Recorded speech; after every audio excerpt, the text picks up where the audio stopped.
Good deal. All right. Well, I'd like to thank everybody for sticking with us for this last one. Today we're going to be talking about content, how we build trust with our audience with content, and talking about all the magic you see the influencers do, what we're going to do within our own brands and make it actually worth something.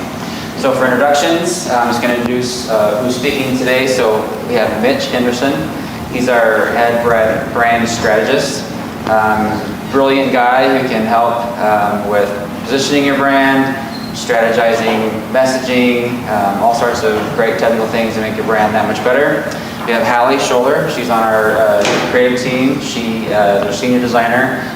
She works with a lot of great brands. In particular, she's going to be talking with our experience with Splenda and how all that works, all the great stuff we've done with them. I'm Frank Imler. I'm the creative director here, working with the creative team, and we have a special guest. We have Matt Thompson. He's the director of consumer communications with Splenda, and he'll be joining us here in a few minutes at the end. So today we want to talk about content, and there's a video we want to show as an example. This video is a great example of the kind of content that you could be doing someday. This obviously Dove puts in a lot of money towards things. They're a huge brand, huge company, but the things they do, we can implement and take into our own companies. So pay attention to things like how great the product shots are, the promos, things like that, and we'll go through them in a little more detail afterwards. Go ahead, Bob. I'm a forensic artist. Worked for the San Jose Police Department from 1995 to 2011. I showed up to a place I'd never been, and there was a guy with a drafting board. We couldn't see them, they couldn't see us. Tell me about your hair. I didn't know what he was doing, but then I could tell after several questions that he was drawing me. Tell me about your chin. It kind of protrudes a little bit, especially when I smile. Your jaw. My mom told me I had a big jaw. What would be your most prominent features? Kind of a fat, rounder face. The older I've gotten, the more freckles I've gotten. I would say I have a pretty big forehead. Once I get a sketch, I say thank you very much, and then they leave. I don't see it. All I had been told before the sketch was to get friendly with this other woman, Chloe. Today I'm going to ask you some questions about a person you met earlier, and I'm going to ask you some general questions about their face. She was thin, so you could see her cheekbones. And her chin, it was a nice, thin chin. She had nice eyes. They lit up when she spoke. Eyes, very nice blue eyes. So here we go. This is a sketch that you helped me create. And that's a sketch that somebody described to me. So yeah, that's...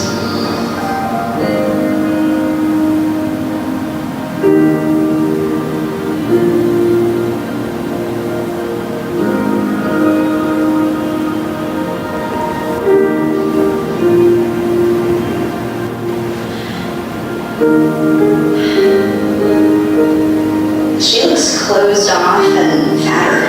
Sadder, too. The second one looks more open, friendly, and happy. I should be more grateful of my natural beauty. It impacts the choices and the friends that we make, the jobs we apply for, how we treat our children. It impacts everything. Couldn't be more critical to your happiness. Do you think you're more beautiful than you say? Yeah. We spend a lot of time as women analyzing and trying to fix the things that aren't quite right. And we should spend more time appreciating the things that we do like.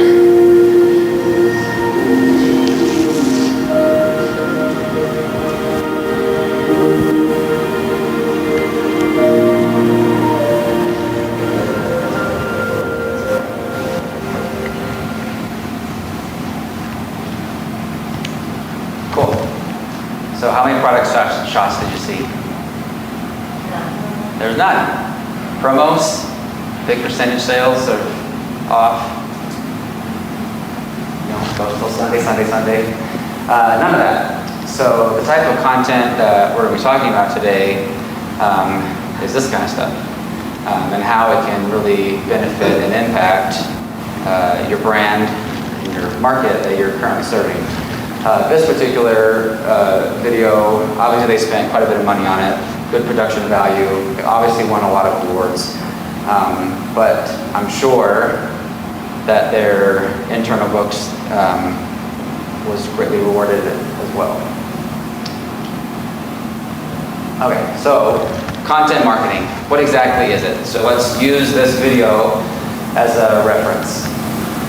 So it's basically serving to your community useful online content.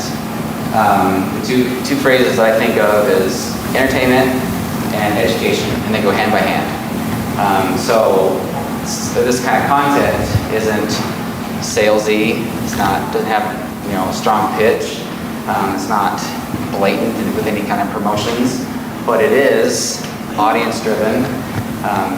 It's not really product focused, and then most importantly, it's authentic, it's immersive, and it has a great story. Obviously with Dove, their target market is, from what you can see from the video, is women, and the mission of the company is to help women recognize and feel that they really are beautiful. So that's the product that they sell, and they sold that product in that video. We didn't have to see any other products. So why should we use content marketing? First of all, it kind of gives a great supplemental approach to your brand strategy and to your marketing strategy. It helps serve up other methods of content that isn't necessarily annoying or salesy. You don't have to, your customers won't turn it off because they'll obviously won't recognize that they're being sold to. It's something that they can appreciate and share and take in and use. Really importantly, it takes a community and it builds it up. It kind of helps build brand loyalty with your brand. Helps recognize that there's people out there that have the same interest that your brand has as well, and it pulls them together and it gives them something to talk about. And also it makes your company the authority in that space, which makes you more powerful, and it makes you able to move and position and to help your competitors. So for some more details, more down in the weeds, I'm going to turn the time over to Mitch and Hallie, and they will wow us even further. Good deal. Thanks, Frank. Yeah. So, getting started with content marketing and branded content, what does that look like? First, I want to just open it up a little bit. Why do we think that Dove campaign worked, in your opinion? Why do you think it was impactful? Any thoughts? Yeah. I felt like it stirred my emotions a little bit, you know what I mean? Okay. It wasn't so much about like the product, like Frank was saying, it was more so about like these stories and these. Awesome. So it stirred your emotions, and it was more about the product, or it was more about what they were going through rather than the product, right? Okay. Yeah. I felt it hit on a key problem that everyone deals with, a key issue that everyone resonates with. I feel, no one is avoiding of being hard on yourself, right? Mm-hmm. Everyone has that inner perspective toward yourself. And I think that they were able to embody it, show it in an understandable way, make it relatable, and then the best part is that they created a relationship between this feeling that we all feel and the product. Absolutely. So just to reiterate, you really saw that how they identified a key human truth or a key human insight, something that their audience was clearly talking about and something that was important to them, and they aligned with that, the brand, with what their consumers were feeling. Yeah. I think Jeff. the thing is, it sparked your curiosity from the start, right? Because you're like, well, what is this going to turn into? Yeah, this sketch artist and somebody subscribing to themselves. Because how close it's going to be, right? You start curious as to what it's going to become. definitely. I think that curiosity lends itself to clearly a very creative team worked on this execution, and I think it all stems from that human truth. Thanks. Yeah, I think we can all agree it was impactful, and we saw all of the awards that Frank pointed out. Very cool. So here's something that we want to make sure we understand, because we probably all don't have budgets like Dove. Dove is a massive brand with so much talent at their fingertips. But what we can do is still be impactful by doing a couple of these 4 steps. Number 1 is define your goals. We want to understand, what are we doing? It doesn't have to be a big, short film, right? It can be something very simple. We want to do one or more of one of these things, which is to tell a story, to inform, or to entertain, right? We don't need to say, buy this product, although that's a very big piece of the puzzle if we want to stay in business. We want to make sure that we're also providing content, top of funnel content, that does one of those 3 things. Number 2 is to really identify who you're talking to. And we heard a lot of people talk about this on the panels. I think they did a great job articulating how important it is to identify who we're talking to, what their problems are, and what they're talking about, right? If we can start having conversations through our content and making content around the conversations that our audience is having, we're gonna seamlessly be included in that conversation.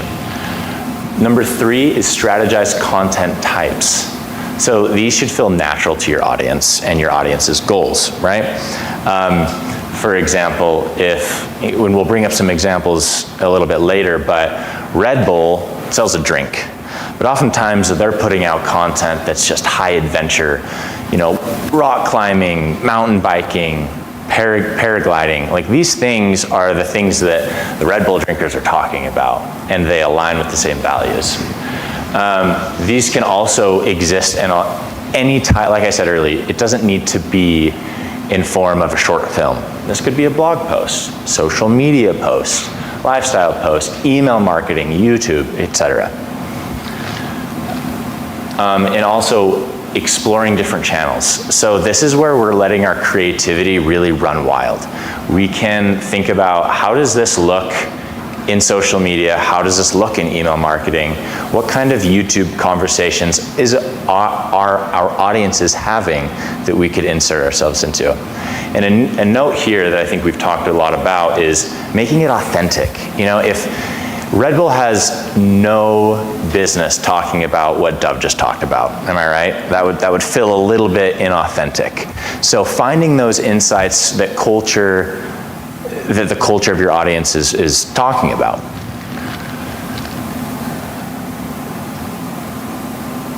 Did I skip one? Okay, cool. So this is a really interesting slide, and I think it lends itself to getting a little bit more granular. So when we think about content marketing, where we're providing value and we're entertaining or informing or storytelling with our content, we can really think about where we're hitting our audiences based on the buyer journey. So in the buyer journey, you have awareness, and then they're considering, and then they move on to the decision phase. Well, based on where they are in that funnel, we can create content for them. Awareness, this is a great example of Red Bull's world record ski jump. Has absolutely nothing to do with the drink, okay? And Red Bull knows this, and they're aware that this type of content brings people in, it hooks them, it makes them aware of their brand and their values. Moving on to the consideration phase, IKEA has done a really interesting execution here. It's an interior design tool. And it's this AR type of platform where you can take a picture of your house and then visualize different furniture pieces and decor for your space. They're not saying to buy these pieces, they're saying, hey, check out this opportunity to visualize what your room could look like, right?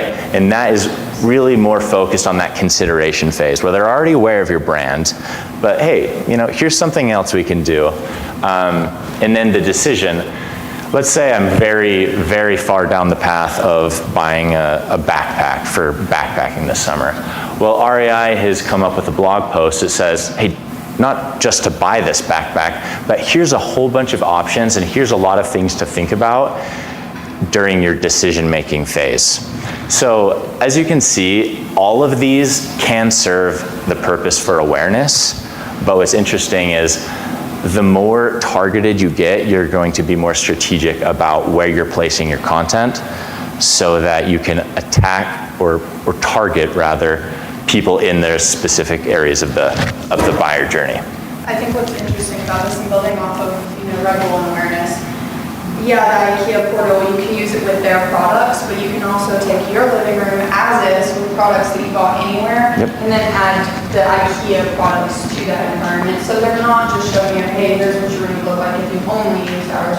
Same with the decision-making phase for REI. They're not just talking about their backpacks. They're telling you, hey, you're looking for one, it's very important that you get this right.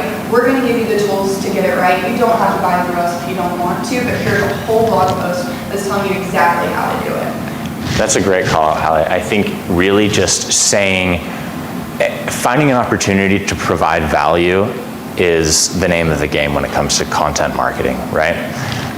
Maybe you won't get a sale from it, but what you're doing is building trust and building a rapport with your audience. There we are. So the high quality checklist. This is something that I think you need to contemplate as you're building out your content marketing strategy. The first one, is it natural? Does it resonate with your audience's interests and feel true to your brand voice? Like I said earlier, Red Bull, they're not going to be talking about what Dove just said, right? That would feel inauthentic. That wouldn't feel true to them. Quality, is it well designed? Is it curated? Is it appealing?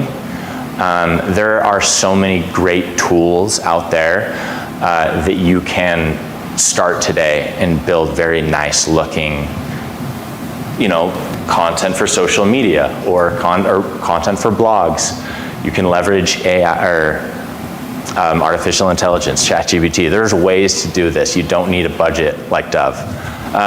Engaging, does it encourage your audience to interact, share, or provide feedback?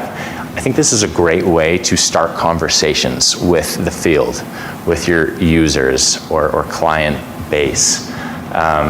Is it strategic? Are you considering the role this content plays within the marketing funnel or within the buyer journey? Are you looking for awareness, or are you trying to provide content for people in that decision-making phase? Something to think about. Moving down, value. Are you telling a story? Are you informing? Or are you entertaining?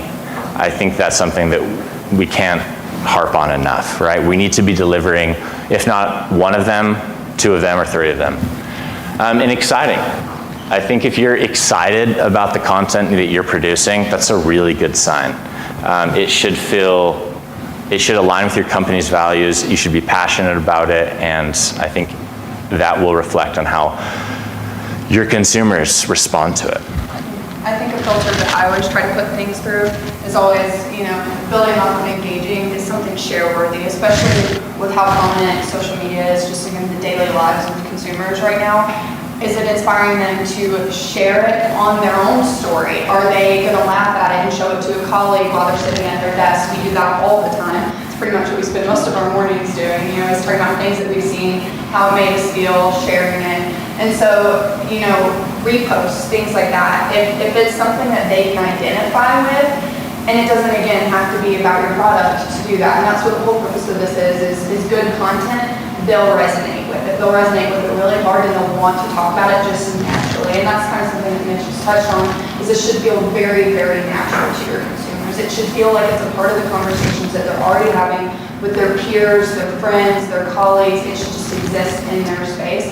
And this is something that was touched on in one of the earlier panels, but it's not for everyone all of the time. Not everything is going to be applicable to everyone. And when you can really focus your content on who you're speaking to, that's when you're going to get those shares. That's when you're going to be talked about. That's when you're going to be memorable and leave a lasting impact. And that's really, again, the topic of this is how do you build trust with that? That's how you're building that trust. You want to leave some kind of impact with a view, with a read, anything like that. And whenever your consumers feel like you're there for them in their space, that's how you do it. That's a great call out. I think another really interesting point is oftentimes we think it's possible that we think that our consumers are thinking about our brand 24/7. That really isn't the case. It's a very, very small percentage of time that maybe it's when they're trying to solve a problem that they're thinking of us. So we're constantly competing for mental real estate in consumers' brains. And when you can be providing in a not a salesy way, but providing value through content, I think you're just going to take up more space in their minds. So when an opportunity comes for them to make a purchase, they'll think of you.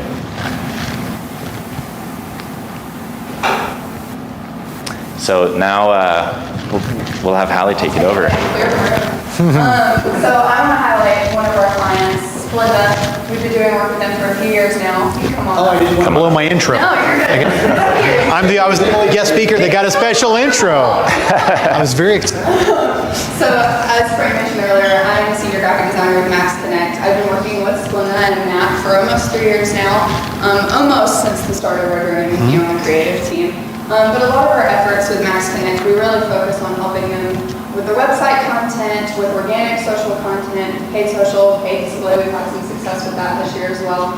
And really just generating, the identity of Splenda, how they relate to their consumers, what the conversation is. I'm going to share some graphics real quick to highlight some of the work that we've done that, again, go kind of what Mitch was talking about in the marketing funnel.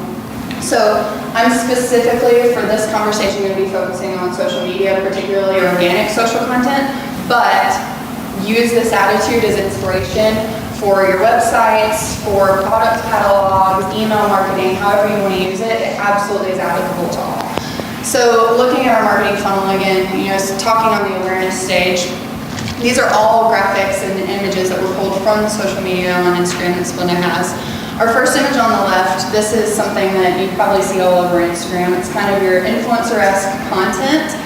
Believe it or not, there is a product in that photo. Even if you can barely see it, there's a product tucked away in there. So this is the post that Splenda's on. This really focuses on that awareness channel because we're building identity. We're kind of creating something that almost is a little aspirational. Not to be that female in the room, but I really want that bicycle, and it seems really beautiful. This would inspire me to go out and take a bike ride, and this is putting Splenda in that space. A lot of your consumers, they might kind of like that aesthetic style. They might like that visual style. They might want something that's maybe a little more rough and tumble, but you're establishing yourself where they're already at. You're putting yourself in their space. With consideration, Splenda they're highly beneficial for diabetic audience. We've put out quite a fair amount of graphics kind of informing users on, hey, here's what diabetes looks like to the American population. These are the raw facts. We're not even going to sell you our products. We're just going to give you information for what that looks like. And here's the reality of it. This is posted on the feed. This is really great for that consideration phase because, somebody may recognize Splenda, but they might not really understand where Splenda's heart is. I think that's kind of the best way to put it, is where your heart, where's your priorities? What do you care about? What's important to you? And your consumers who share those values, they'll meet you there. So anyone that cares about this information, anyone who's struggling with diabetes, to put it in Gen Z terms, they'll feel seen. They feel safe, they feel understood, they feel appreciated. That's how. Yeah, there you go. Yeah. Great, good. Yeah. We're gonna learn that. That's my demo. And then lastly, with your decision-making phase, Splenda, I would say probably a good 75% of the content that we create for you guys is built around recipes. So maybe you have one Splenda product in your cabinet, maybe you just bought one, or maybe you're extremely loyal to the brand and you've got several in your cabinet. You're not just going to use that product once. Chances are that bag is going to last you a good while. Here are all the recipes that you can use with your granulated sweetener. Here's what you can use with stevia. We've got a whole catalog. This is something that's expanded on their website as well. They've got a great recipe resource that their consumers can go to. And so for me, if I'm looking to replace sugar and I really want to get out, but I need to make sure my dinner is still delicious, let's go to Splenda's website and see what they recommend for dinner. Boom, there's my grocery list. And you picked 3 really good examples here because they tie into when you're doing content for your brand. You need to be authentic, you need to be relevant, and you need to be entertaining. It's always content over commercial, especially in the social space, because nobody I will say nobody, because I do, logs on to their Instagram or their Facebook to see the latest post from Splenda. But we want them to enjoy it when they do. And so like the one on the left, the woman on the bike, yeah, the product is small, but it leans into things that we're trying to do as a brand, which is be in the health and wellness space. You know, so you've got a woman on a bike enjoying nature. It also reinforces our branding, which there's nothing more iconic with the Splenda brand than yellow. Yeah. So reinforcing the yellow aspect of it, then they see our little icon next to it in the copy that accompanies it, and it just reinforces what we're saying. Like Callie said, talking about diabetes without being overtly branded, it shows that we are committed to helping one of our core demographics, which is people with diabetes. And then on the right, if you've been on Instagram, if you've been on social, 95% of what you're going to see is food.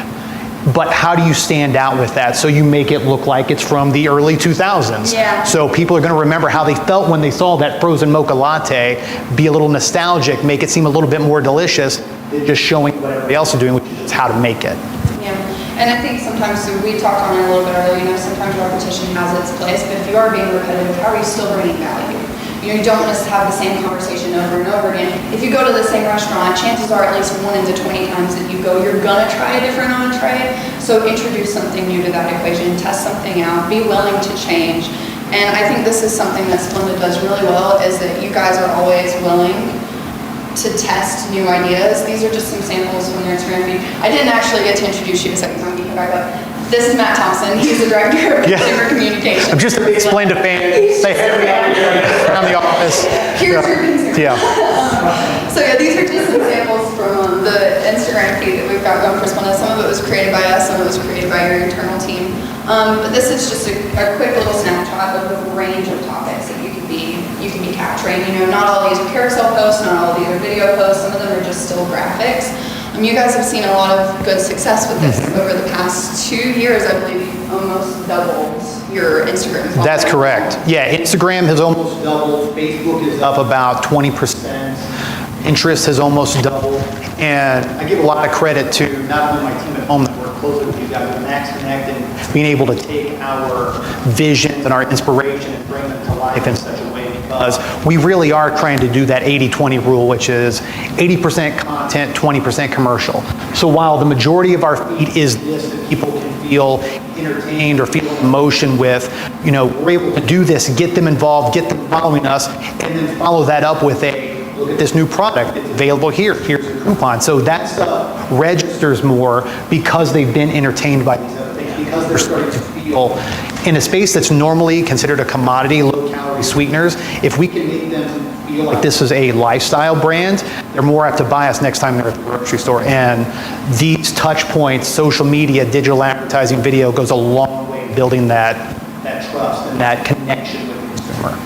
So while you've been employing this with Splenda, what are some of the challenges that your team has come across with, you know, when do you push product, when do you use content-based marketing?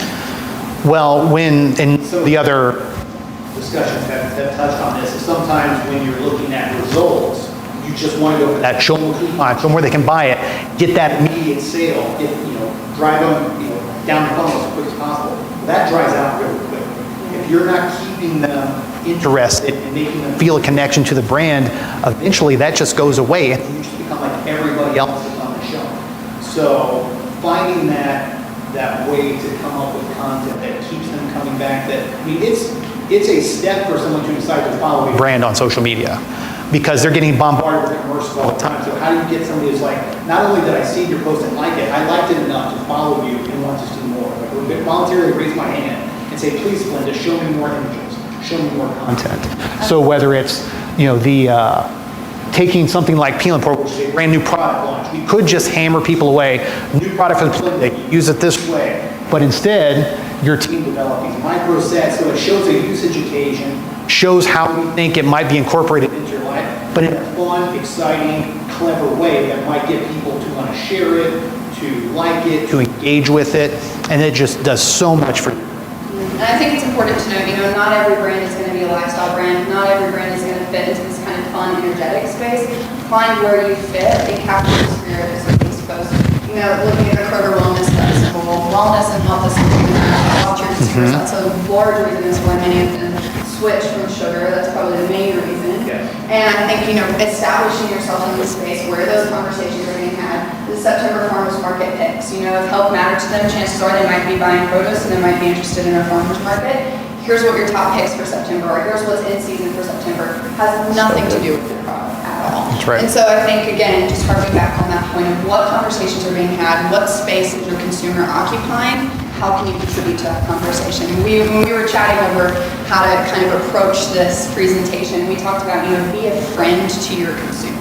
Be a resource to them. Me personally, anytime I'm looking at going to a new restaurant or trying out a new business, I go to Instagram first, and maybe sometimes Yelp second. I rarely even Google anymore, and that's just me. I'm 26, by the way, so maybe that's why. But I go to Instagram and I look, what are they about? What's their aesthetic? How are they? What's the spirit? What kind of consumers and stories are they highlighting? Does it feel personal? Do I feel like they care about me and my purchase, or do I really feel like they're just trying to shove a product down my throat? And you can do sometimes both at the same time, like what's going to make you feel better about using Splenda next time you have coffee, and then that little animation down in the bottom left. I mean, that just instantly makes you happy when you look at it. You get the whole premise of our product right there, but it adds some personality. It adds that differentiator. It makes you want to see what other content.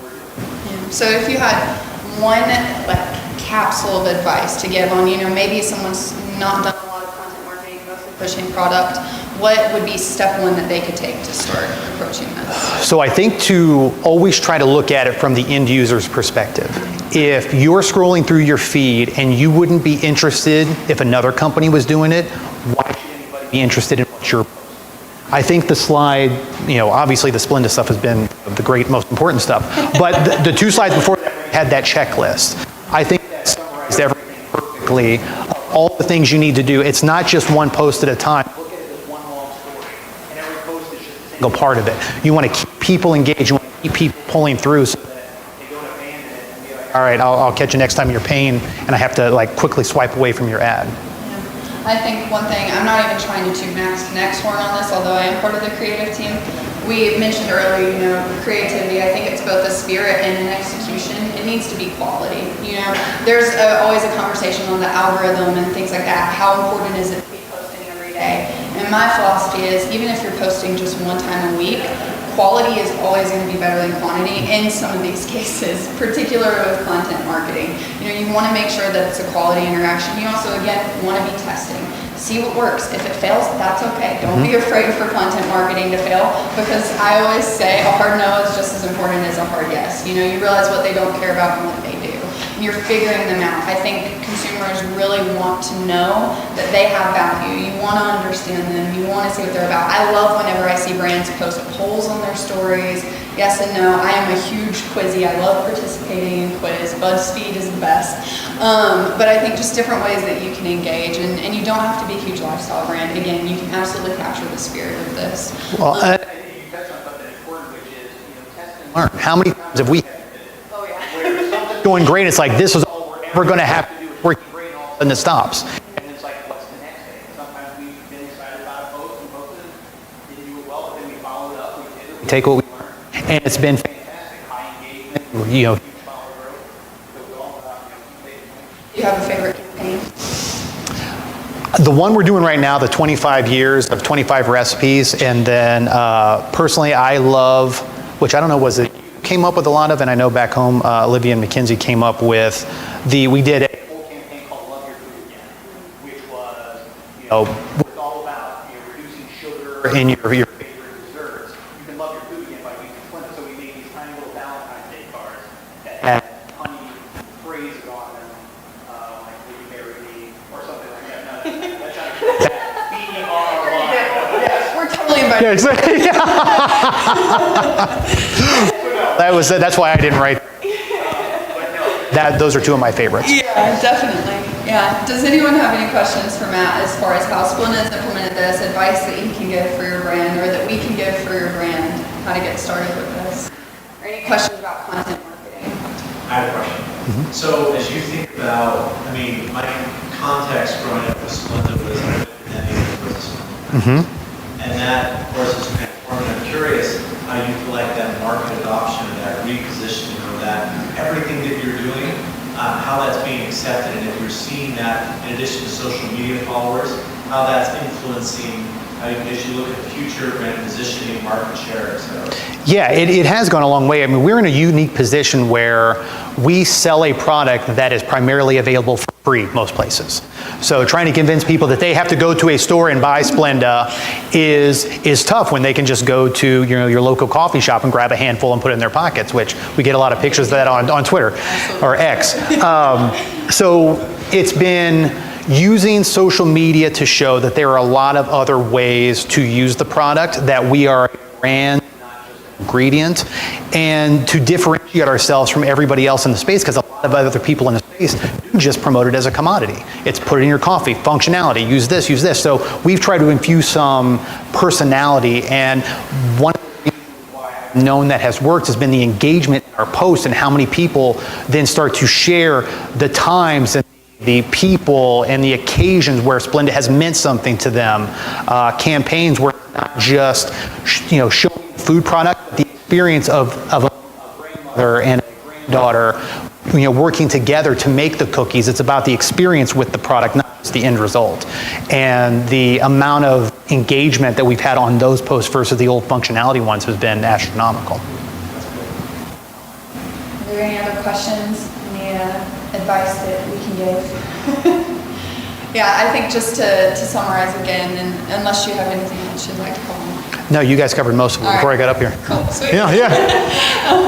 Just to summarize, again, we focused on Instagram and social media with this, but this is absolutely something you can do. Email marketing, websites, it's important to definitely try it all. See where you fit. I always think, for our automotive industry, you've got people buying power sports, that's considered power sports. You've got someone buying a UTV, have a blog up for them telling them the best spots to take it. And each state maybe make that a 2-year goal to figure out the best spots in every single state.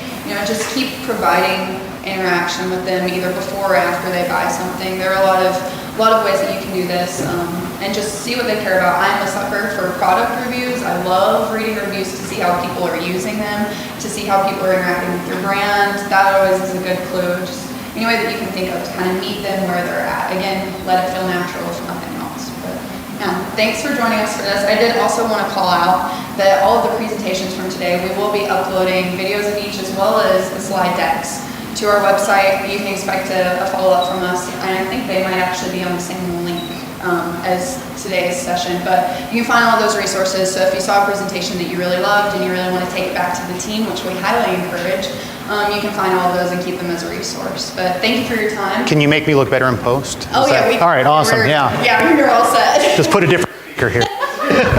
We'll do the Travis Johnson. Okay, perfect.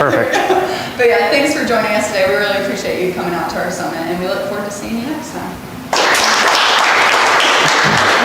Thank you.